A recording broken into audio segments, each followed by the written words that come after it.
Salam Bapak Ibu dan Saudara yang terkasih di dalam nama Tuhan Yesus Kristus. Kita berjumpa dalam program acara Resapi Renungan Sapaan Iman Gereja Kristen Jawa Margoyudan Surakarta. Saat ini kita hendak belajar merenungkan firman Tuhan. Tetapi sebelumnya mari kita bersatu hati di dalam doa. Ya Tuhan Allah Bapa kami yang bertahta di kerajaan surga yang mulia, kami bersyukur Tuhan atas kasih dan pemeliharaan-Mu dalam kehidupan kami. Apabila saat ini kami hendak belajar firman-Mu, merenungkan firman-Mu, bersabdalah Tuhan, kami siap menerima firman-Mu dan kuatkan kami untuk sanggup melakukan firman-Mu dalam kehidupan kami sehari-hari. Di dalam nama Tuhan Yesus kami telah berdoa dan mengucap syukur. Haleluya. Amin. Bapak, Ibu, dan Saudara yang terkasih di dalam Tuhan Yesus Kristus, firman Tuhan akan saya ambilkan dari Mazmur 126 ayat yang kelima. Orang-orang yang menabur dengan mencucurkan air mata akan menuai dengan bersorak-sorai. Sedangkan tema dalam pembelajaran firman Tuhan saat ini, Bapak Ibu, kami berikan tema berpengharapan di dalam Tuhan tidak mengecewakan. Bapak Ibu dan Saudara yang terkasih, setiap orang tentunya memiliki sesuatu yang disebut dengan pengharapan. Dengan pengharapan akan membuat kita bersemangat dalam menjalani hidup. Semangat untuk mencapai harapan tersebut. Sebaliknya, tanpa pengharapan, hidup kita akan ngelokro, lungkrah, pesimis, dan seterusnya. Oleh karena itu, kita sebagai umat pilihan Tuhan, hendaknya selalu berpegang pada janji kasih Tuhan, yaitu penyertaannya. Saya mau ambilkan contoh 3 poin dalam kita mensikapi suatu permasalahan dengan melibatkan apa yang disebut pengharapan. Yang pertama, orang akan berharap sembuh dan sehat dikala menderita sakit. Berbagai upaya dilakukan untuk mendapatkan suatu kesembuhan dan sehat kembali. Tentunya kita sebagai umat Tuhan, selain upaya medis yang kita lakukan, berharap dan percayalah akan pertolongan Tuhan. Janganlah jemu-jemu untuk berdoa. Kuasa Tuhan kita Yesus Kristus lebih dari penderitaan atau segala sakit penyakit. Pahamilah Bapak, Ibu, dan Saudara yang terkasih, bahwa cara Tuhan dalam menolong kita seringkali tak terselami oleh pikiran dan nalar kita. Tetapi yang jelas dan pasti adalah penyertaan Tuhan di dalam kehidupan kita tak berkesudahan. Oleh karena itu, berharap di dalam Tuhan tidak akan mengecewakan.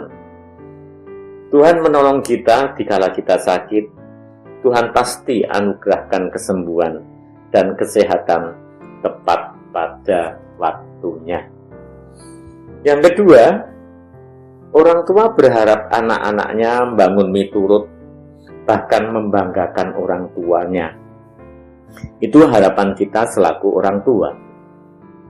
Yang jadi pertanyaan, bagaimana kalau yang terjadi sebaliknya?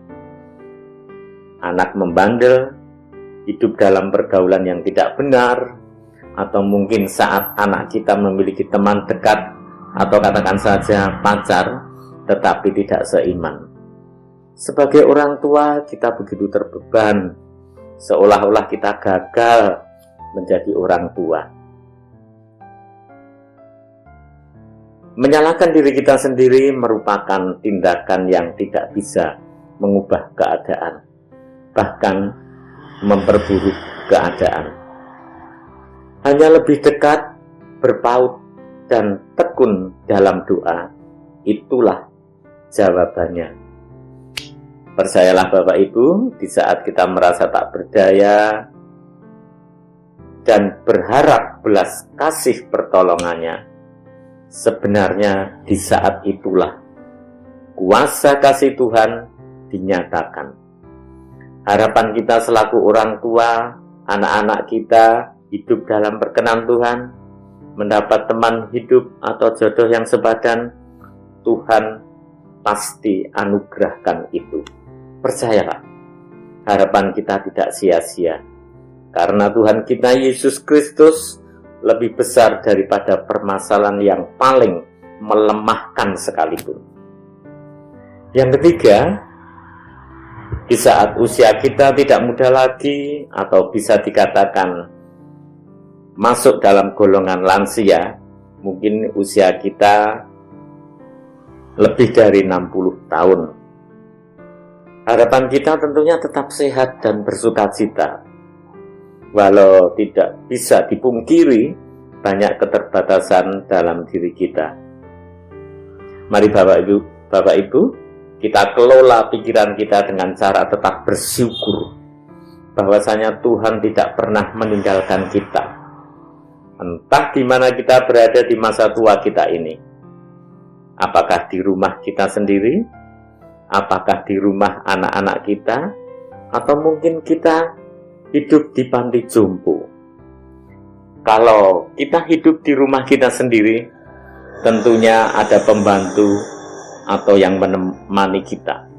Kalau kita hidup di rumah anak kita, tentunya ada yang menjagai atau merawat kita. Bagaimana kalau masa tua kita hidup di panti jompo?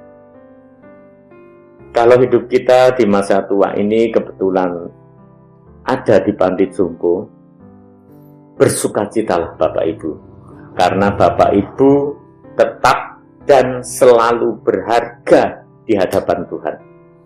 Isilah hari demi hari dengan bersosialisasi dan saling menguatkan dengan sesama di panti jompo tersebut. Karena kita punya kesamaan dan kebersamaan dalam menjalani hidup kita. Percayalah Bapak Ibu, kita selalu dalam penyertaan Tuhan. Kita selalu dalam pemeliharaan Tuhan yang begitu sempurna. Sebagai nas penutup, saya hendak bacakan firman Tuhan dari Roma 5 ayat yang kelima. Dan pengharapan tidak mengecewakan, karena kasih Allah telah dicurahkan di dalam hati kita oleh Roh Kudus yang telah dikaruniakan kepada kita. Tuhan Yesus memberkati. Amin.